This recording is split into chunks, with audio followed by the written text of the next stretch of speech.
morning, Gators. I'm Roderick Middleton. And I'm Megan Holdridge. To start off, today's lunch will be jambalaya, white beans, salad, and an apple. And don't forget about the whole wheat roll. And now the Dane Shaw with club announcements. Happening today, the Black History Club will have its first meeting in room 707 from 3 to 4. And at the same time, there's also an ag meeting in B1 where they'll have food, fun, and games.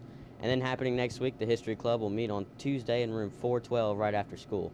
And now an FCA announcement from Caleb Thompson. Hi, my name's Caleb. I'm one of the FCA leaders, and I just want to invite y'all to come to FCA tomorrow. It's going to be a great time. We're going to have a great speaker. See you there. That's all for the club announcements. Back to Roderick and Megan. Don't forget that there is still a chance to be chosen for September's Gator of the Month. Make sure to model success through actions by helping others in the hallways, in class, and at lunch. You can always do this by opening doors, picking up trash that you find around school, or even helping others with their problems.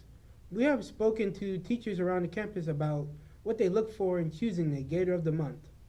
What I think a Gator of the Month should be is a really hard worker, somebody who takes control of their learning, and someone who helps their classmates succeed. A person who's enthusiastic, who participates, who helps others as well. You want to make sure that you pick a student that really is kind to other people, that is a hard worker in your classroom. The breakfast for this month's students will be on October 4th.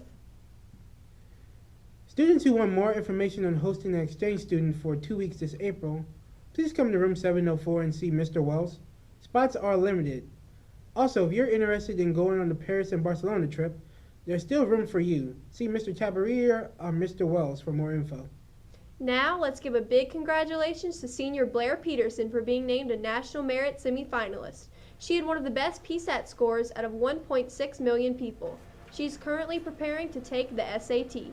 How does it feel to be a semifinalist? Well, it's pretty awesome. I mean, I feel really honored that I got to get chosen because I was really nervous about it.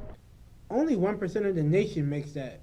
Wow, that's an amazing accomplishment. Good luck in the next round, and thanks for making STA proud. So, Rod, how do you think the Gators are going to do tomorrow night? Well, football isn't one of my expertise, but I know a guy who loves it. Now to Dane Shaw. Tomorrow night, the Gator football team travels down to St. James to face the St. James Wildcats. It should be a good game, at least for the first half, and here's why. DeMarcus Williams, quarterback, Dontaz Sterling, running back and wide receiver, and Shamar Smith, wide receiver, are all big components to the St. James offense, creating a very good passing game. A key factor for the Gator defense is having the defensive line pushing a 3 to 4 man rush for the majority of the night. That obviously gives them 7 to 8 defensive backs to do things like double coverage. Doing this should slow down the passing game and force the Wildcats to run the ball, which they have not successfully been able to do so far. And as for the Gator offense, I think Halen Miller's going to have to be able to pass the ball for at least 150-plus yards. And in order to do that, it would take Cade Nelson and the rest of the running game to be able to rush for at least 150-plus yards. Running the ball to start the game will force the St. James defense to load more players in the box, which will lead to them having more man-to-man coverage from their defensive backs. And it should open up the passing game for the Gators. Overall, this will be a great matchup between the two teams, and it should be a good game. Thanks for watching. I'll see you at the game. Kickoff is at 7.